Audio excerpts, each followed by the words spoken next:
I remember my middle child had the biggest temper. And I remember standing in a store with him one day and he says, I really want this. And he was getting ready for a meltdown. I said, okay, that's fine, but that'll cost you 500 Happy Meals. And he went, what? And I said, well, I can get this for you, but the next 500 Happy Meals won't happen.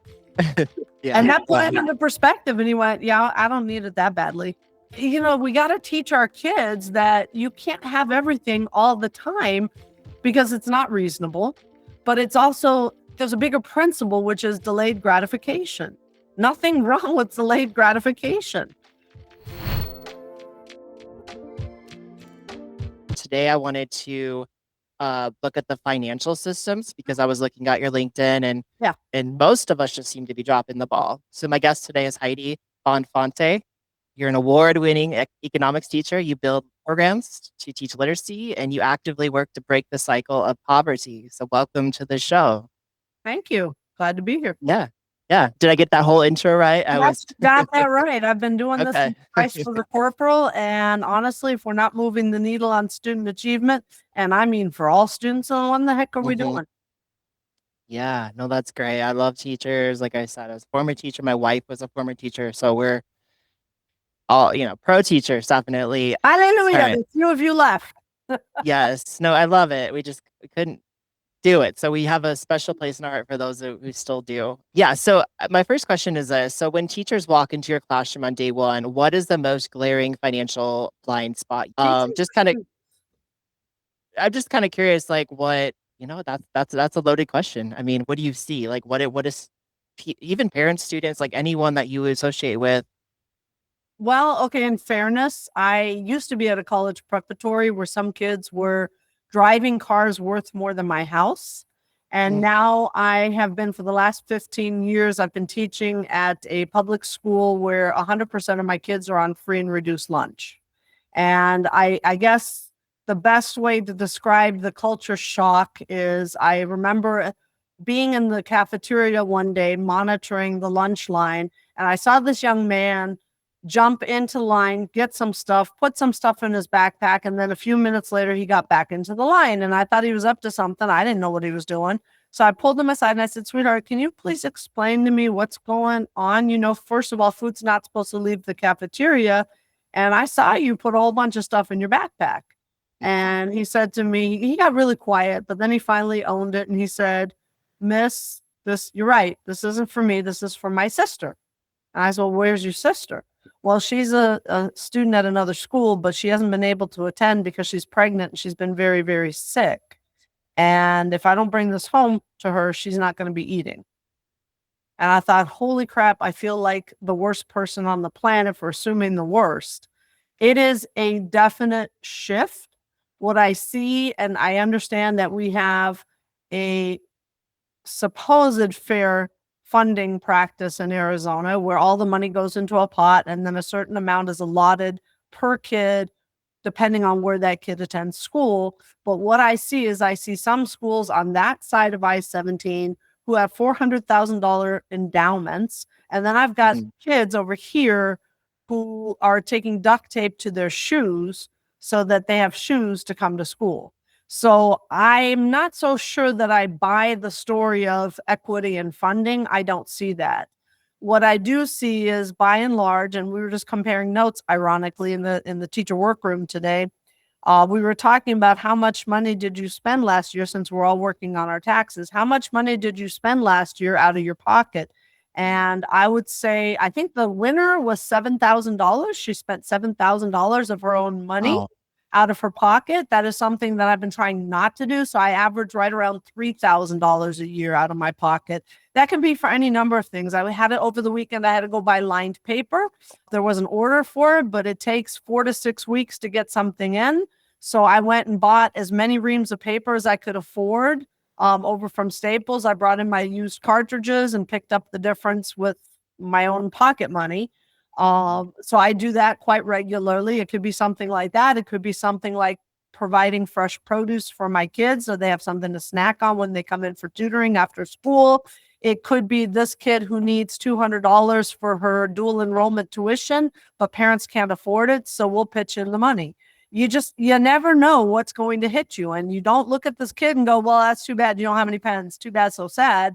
You provide what they need, and you cannot assume that that kid's life is like your life was. That is probably the number one fallacy. I mean, I've got kids living with grandparents. I've got kids who are sofa surfing.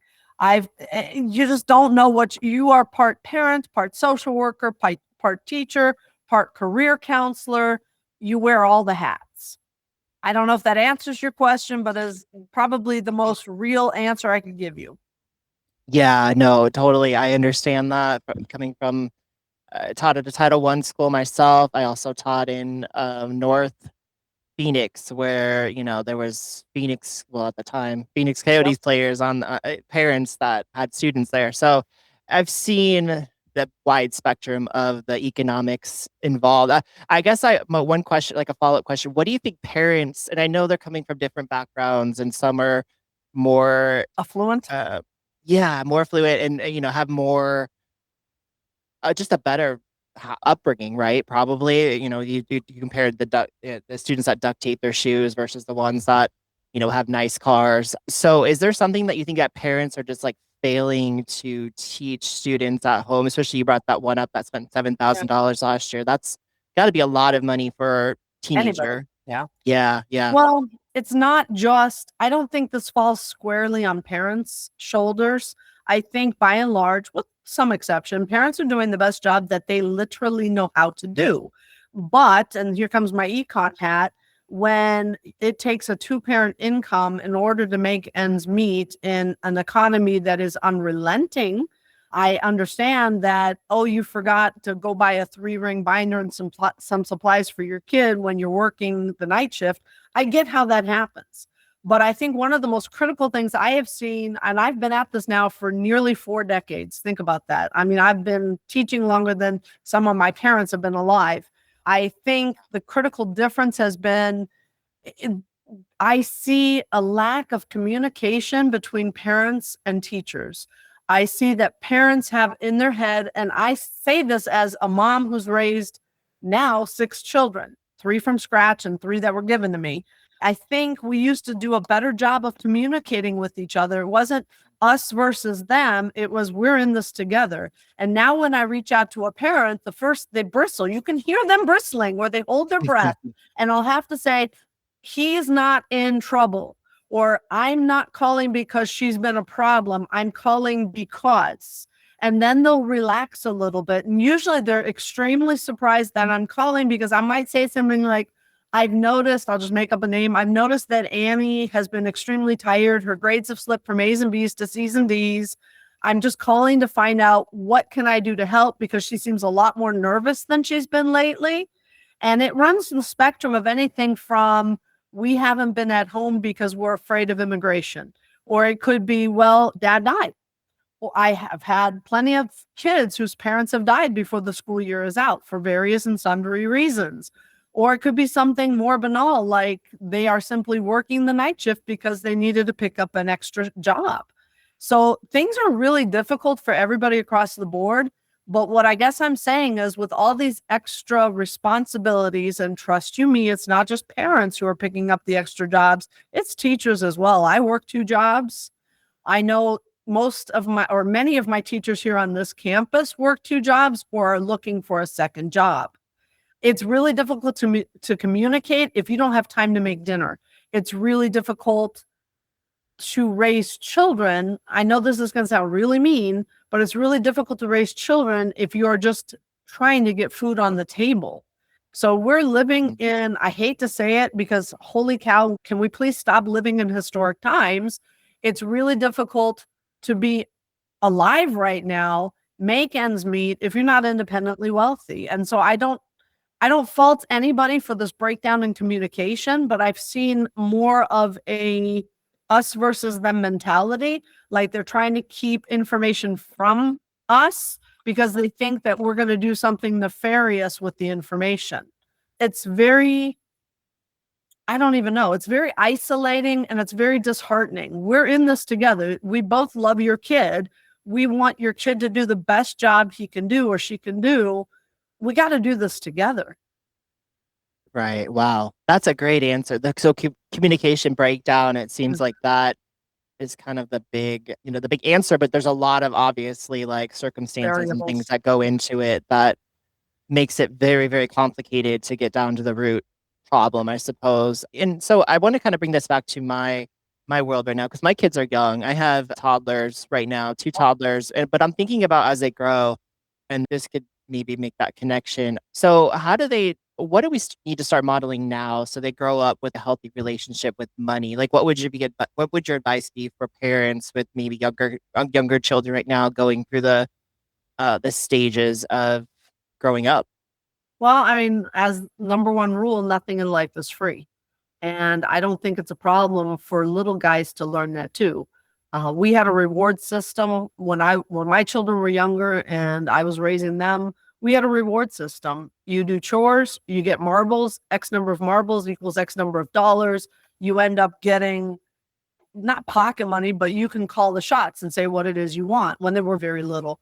I think, honestly, in the absence of a physical person parenting a child, I think we have a lot of parents who feel extremely guilty that they are not able to give of themselves or give of their time. And so as a result, I think they use things in place of parenting or in place of time. I'm guilty of that too. And I don't want to say, hey, I'm buying my kids love, but I might feel guilty. So I might say, yeah, that's fine. Let's go get that Nintendo Switch that you wanted to get. Well, that's really nice. But how does that, first of all, it doesn't replace the parent because 9 times out of 10, that kid just wants to spend some time with the parent. Number two, it doesn't teach anything about like work for what you want because nothing in life is free. And honestly, my answer basically is I don't think there's anything wrong in delayed gratification or letting kids work for what they really want because it Mhm. teaches them it's more than just money management. Delayed gratification is an issue that we're having with every generation, not just kids. And so if they know, you know what, this is really cool. I'd really like to get this for you, but this is not in our budget right now. It's teaching them to be okay with it. You can't have everything all the time. I mean, what's the number one rule in economics? Scarcity forces you to make decisions. And I will tell you, I remember when my kids were extremely little, and I remember my middle child had the biggest temper. And I remember standing in a store with him one day and he says, I really want this. And he was getting ready for a meltdown. I said, okay, that's fine, but that'll cost you 500 Happy Meals. And he went, what? And I said, well, I can get this for you, but the next 500 Happy Meals won't happen. Yeah. And that put him into perspective. And he went, yeah, I don't need it that badly. You know, we got to teach our kids that you can't have everything all the time because it's not reasonable. But it's also, there's a bigger principle, which is delayed gratification. Nothing wrong with delayed gratification. How many people get into trouble right now? How many celebrities do we have out there who get in trouble because they think they have the rights to certain things because they've never learned that just because you see it doesn't mean it's yours? Just Yeah. extrapolating here, but you get the idea. No, I love that.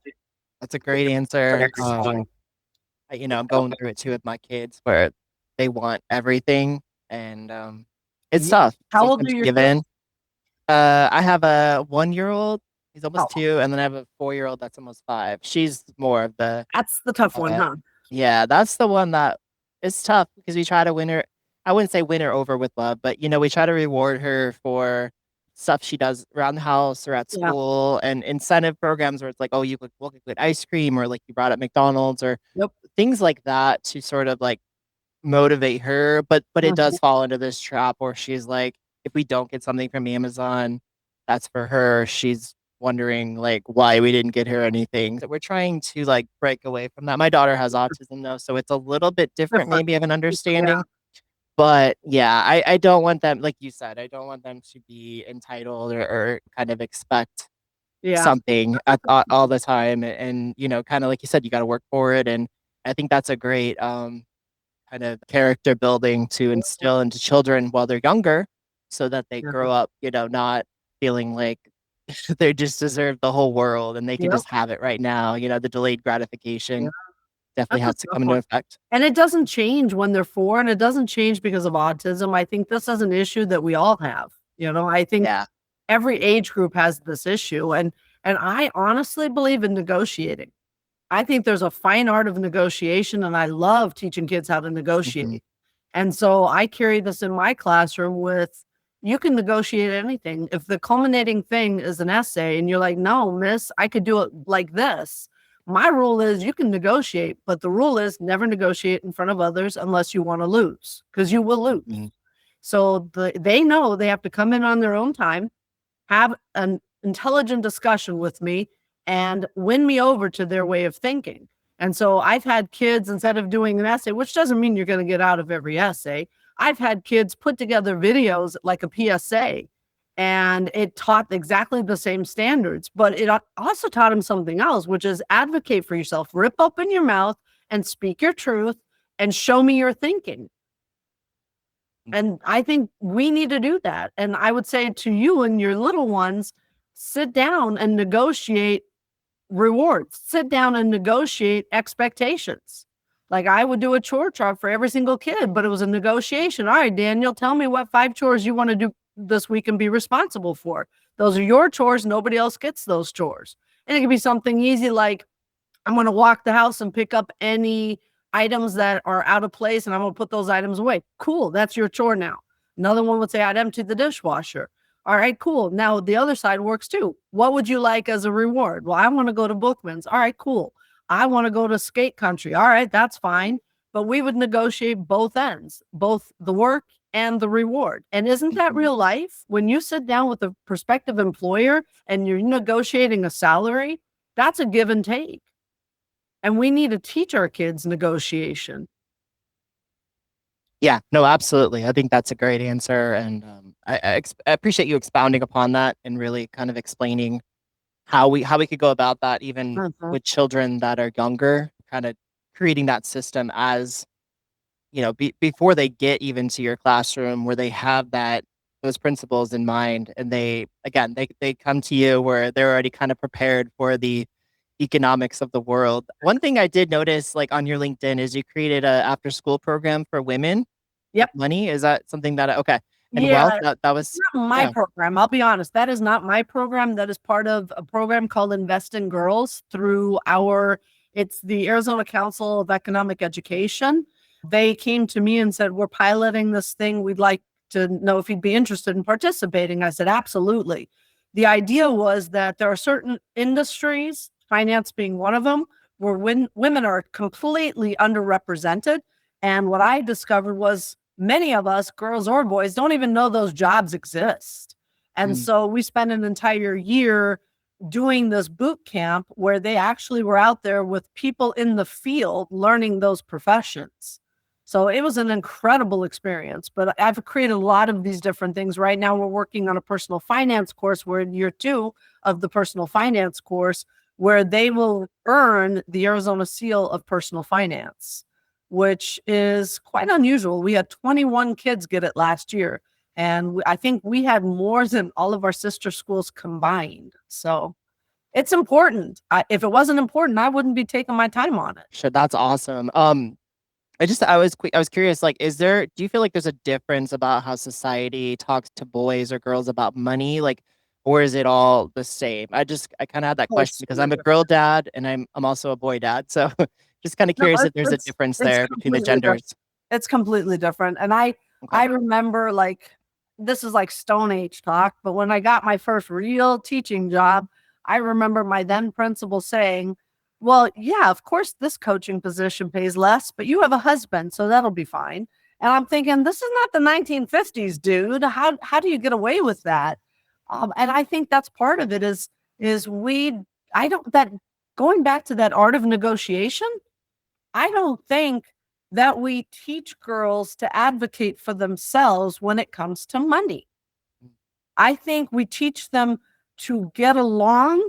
I think we teach them to be nice, but we don't necessarily teach them to advocate for themselves and open up their mouth and say, no, I don't go with that. If you're paying the male faculty $1,500 for the stipend for coaching,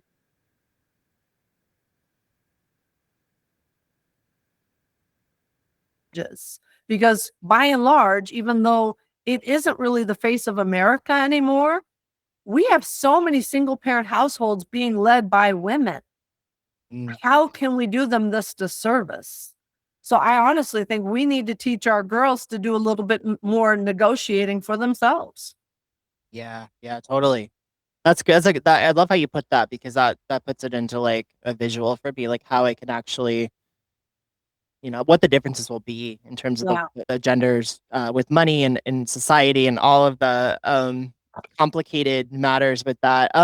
I wanted to talk because we talked on LinkedIn and this is how actually we connected was your comments on your own kids and the kind of the parent hacks or the systems or however you want to phrase it that I want to steal, like the ping pong. Would you mind talking about the ping Absolutely. I pong ball don't know system? how I Yeah. came up with that. I guess I'm just a really big kid. I'm just a real Hmm. old fart big kid. But I try to make things fun, both in my classroom and at home, because I figure if you're laughing, you're learning. And so what I did is I got a big container of ping pong balls, and on each one I wrote a chore. And some of them were really, really easy, and some of them were a little bit more complicated, would take more time. But I put all the ping pong balls into this big container, and then usually one kid would put the container on his head, and we'd randomly pick a ping pong, and we'd have to run around and do that chore really, really quickly and then come back and get another one because you wanted to collect as many ping pong balls as you could, because whoever had the most ping pong balls after a specific amount of time, let's say set a timer for 30 minutes, they were the ones who called the shots for what we were going to do, whether it was go to the park and play Pokemon, play a board game, go get an ice cream cone, whatever. Whoever had the most ping pong balls got to pick what we were going to do. And it just was fun. And we'd play music and we'd run around like crazy people, and we try to get the most ping pong balls. And I would participate as well. And so they would say, Mom, that's unfair. You have a head start because you already know. And I'd say, okay, fine. I'll give you a 5-minute handicap. And I'd sit there for 5 minutes while they ran around like crazy. But it was the engagement. It was the fun of it. And so we got a lot of stuff done. Was it done well? Probably not when they were 6 or 7, but they learned and they were engaged and they were involved. So that was just a fun game that we. I love that. I love that how you brought fun into chores and it sounds like you incorporate that in the classroom too, where your students are, I found from being a former teacher when they're having fun, they're learning and they're actually going to Absolutely. remember that activity and so that is a great thing I'm going to try to establish here in my household because, my 4-year-old does not like to do anything unless you gamify it, unless you Yep. make it like a race or Yep. something where she can beat you. So yeah, that's a great one. I'm gonna kind of Have her steal help if with that's all one of right. these And then chores.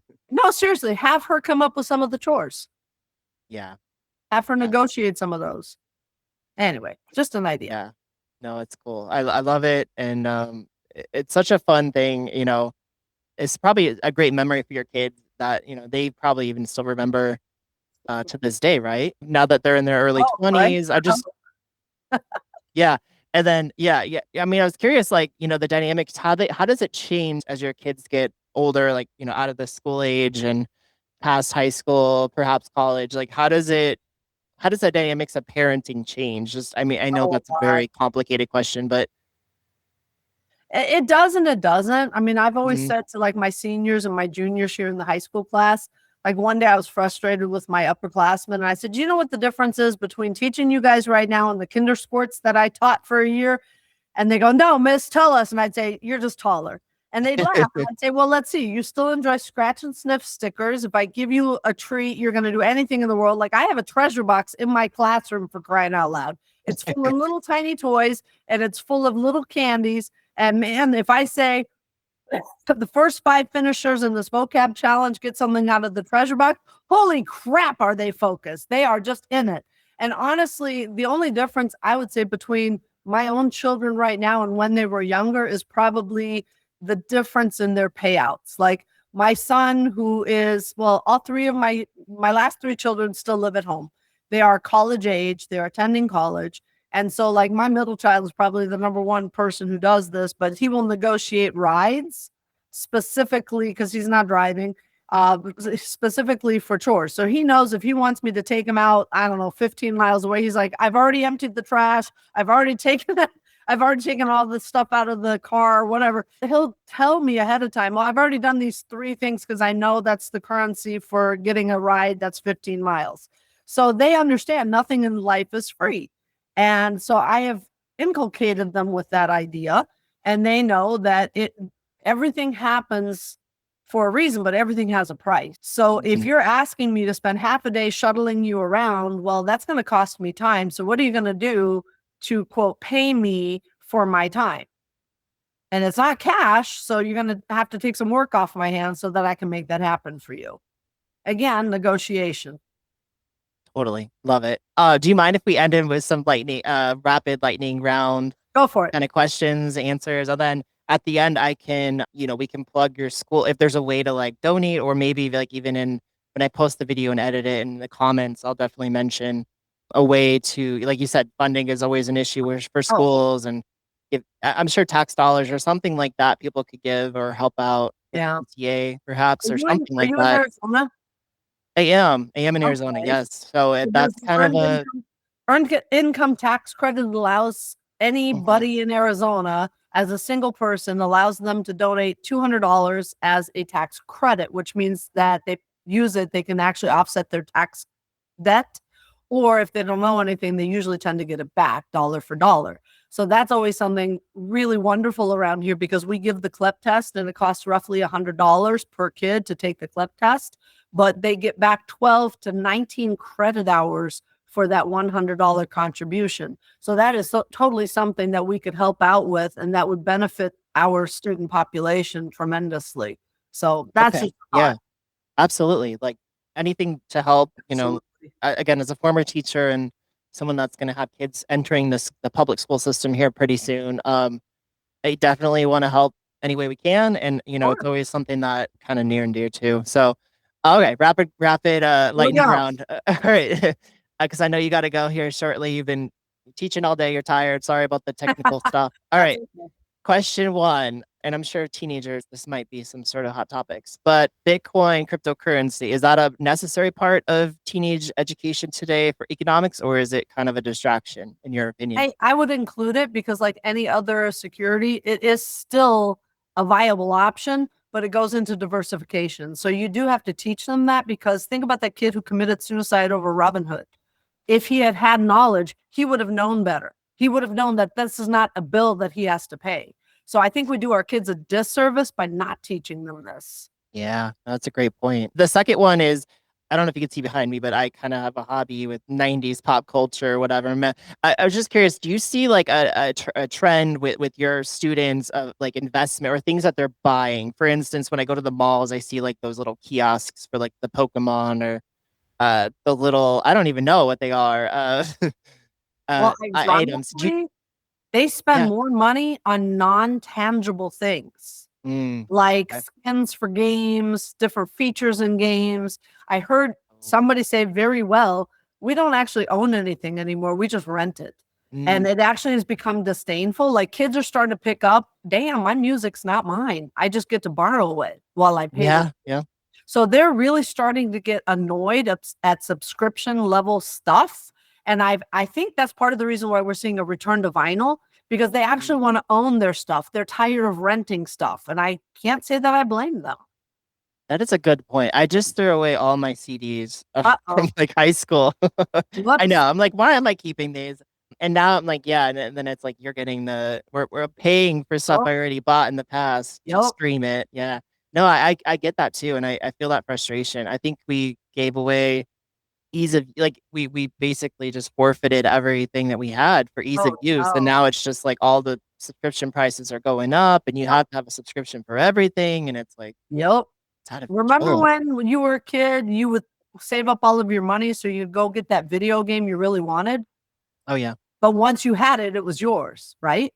Yeah, Video exactly. games are now free, but if you want to do anything in the video game, you have to pay. So Yeah. they're actually really raking kids over the coals for either their money or their parents' money. They don't own Yes. anything. There was this little puzzle game my wife and I played when she was pregnant with our second kid a lot, and it was free. So that's how sometimes they get you in with the free or it's a very low It's cost free. Oh, game. you want to But the continue? upgrades, you have to buy the upgrades to beat certain levels because it's like you don't Yes. have enough stuff, and it's addicting because you're like, oh my gosh, I need to spend $20. Like I swear It's I an spent Easter probably hit. $20 on the game buying upgrades, and I'm like, why am I doing this? But I could totally Yep. see my teenage self getting addicted and caught up into that Yep. a lot easier, you know what I mean, than a grown Yep. adult. Okay, what is the most overrated piece of a financial advice parents still give high schoolers? Do you see one or? Well, I gotta say, I don't think too many parents that I know of are giving their kids advice. I really don't think so. I do see a lot of dangerous borrowing. Like, I know that there was a teacher back east who got into trouble for taking his kids on a field trip to a payday loan place. They don't understand, some of them, the cost of borrowing. There's a reason why the military says you are not allowed to borrow here. And I think they take a lot of risks without understanding the risk. And I think part of it might be my population. I have a Mhm. few undocumented and they don't understand their rights and they're afraid to stand up for their rights because they're afraid they'll be tossed out or somehow incarcerated because they're here without documentation. But I can't tell you how many kids have come to me and said, Miss, I'm not going to be at school tomorrow because I have to help my parents move because we're getting tossed out. And it's a house that they've been renting and they have no legal recourse. So I don't see my parents giving too much advice, but I do see both parents and kids making decisions where you and I would just sit there and cringe, and it's because they don't think they have any rights or protections from these vultures. I don't know what else to call them. It's predatory Yeah, yeah, behavior. yeah. Wow, that's deep, and that brings me back to again teaching at Title One and Yeah. having the dynamic of student. You know, you have a student in your class one day, and then over the weekend they're gone, Yep. and you're not sure what happened, Yep. and then you're getting like new students all the time, and so Yep. I feel for you. That's tough to teach in, and students got sent home cans on the weekends and Yep. things like that because of the low income, and so it's tough. That's tough to teach in, and that's a tough environment to sort of be in because I don't know. I still feel for those kids. You know what I mean? 10 years later, I'm still like, man, when I want to complain They're about my your life, kids. They're I your really, babies, right? yeah, They're yeah. your You babies. kind of Doesn't take it matter. on. You kind of take it on your Yep. shoulders. And all right. So last question. I don't want to like, again, I don't want to go over the Oh, time ask here. I'm whatever sorry. you. We have, okay. So we're both in Arizona, which is very cool and ironic that my first host is or guest is from Arizona. So what is your absolute favorite cheap or free family weekend activity in the Valley? And also, do your kids live here or Yeah, they do. just They like all live in the house with segue? me. They're Okay, still cool. Okay. Okay, so my favorite thing is to pick names. And I know right now my kids are like, "Oh God, mom, there's nothing to do in Phoenix." But especially when they were a little bit younger, but even so now, what we'll do is I will put a random name generator on my phone. We all get in the car. I'll pick a name and it'll say, "Okay, Daniel." Well, Daniel gets to pick what we do for the next 2 hours. It could be something like, okay, my favorite thing is go play hide and go seek at Indian Steel Park and go play Pokemon Go. All right. I love doing that. That costs no money, but you're out there and you're running around. You could pick anything. Like one of my kids always picks a different board game. So we'll sit there for 2 hours and eat snacks or play candy poker and just play for a couple of hours. And the rule is everybody has to participate, nobody can abstain, and nobody gets to complain. And when that person's turn is up, we go on to the next person. And you can get as creative or as silly as you want to be. Oh my goodness. I love that. I love that you're very creative and you come up with great ideas to not spend a lot of money because I don't know what you, but the impression I get is every time I leave the house, it's like $100. No matter Yep. what I do, it's like go to Yep. the store, it's $100. Go fill up your car, it's $100 right now. $100. So Yep. it's I cried a last little night when I filled up. Yes. yeah, yeah, it's gone up a lot. And so it's very intimidating to think like, oh, we can do anything. And it got so hot here in Phoenix Yep. too, where it's like it's not really nice to go out either right Nope. now. So yeah, I do feel like, it's great to think of, some cheap or free family activities to do. That's still fun. Everyone's having a good time. The kids won't know if you're spending money necessarily, right? They're just having a good time, right? They're not thinking about the money aspect perhaps. So I think that is a great thing to think about with parenting because sometimes I get in this trap of like, oh, we have to like go do something that costs money because that is going to be more fun, but it's not necessarily that way. Oh, balloon volleyball in the living room. Mhm. Are you kidding me? You can come up with a That's why I told you earlier, enlist your kids in coming up with rewards because they might surprise you. Like we've had water balloon fights in the front yard. That costs only the money for the water balloons. That's it.